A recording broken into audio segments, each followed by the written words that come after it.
Well, hi friends, this is a Starry Hilder Back to Eden garden moment. Now, I want you to look at my garden real closely here. It's just getting started. And about a week ago, I sowed some of my kale seeds and, my greens. And if you've ever done greens or carrot seeds, you know that they're very, very fine, right? They're super, super fine seeds. Now, the problem with those fine seeds is you can't just sow them and cover them with wood chips. It's not going to work. And a lot of people have been asking, like, well, how do you sow these seeds when you have a back to Eden garden? Well, you push aside the wood chips like you see here, you rake out an area, and then you throw your seeds out. You put a little bit of soil over them, but then you got to have some type of ground cover. Now, because pine needles are very abundant here, I have used the pine needles, and if you look real closely, look at how awesome this is. Look at my my my Swiss chard and my spinach. They're all coming up yet right through the pine needles. And I love the pine needles as mulch because if you see, it weaves like this mesh, this protective mesh for a cover for these fine seeds.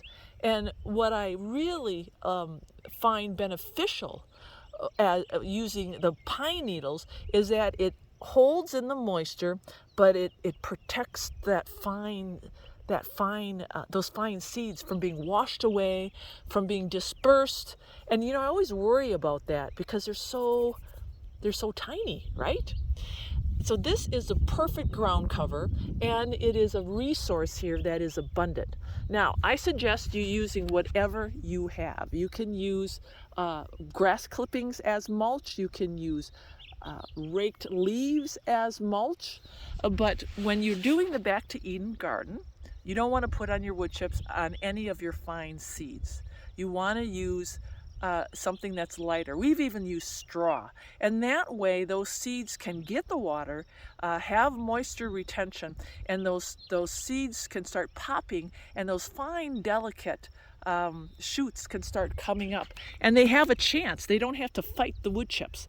Now later on, when this starts growing, and I'll show you what that looks like, I will put the wood chips on this area, and then that way we'll start building that Back to Eden garden and allow the layering method to really take effect on these areas that couldn't get started that way. So that is kind of a Starry Back to Eden tip. If you're asking what do you do with your fine seeds in a Back to Eden garden, that's what you do. You find that mulch that is a little bit lighter and allows all that water to come through, yet protects the seed and retains that moisture. All right, God bless, and come back for more because it is gardening season.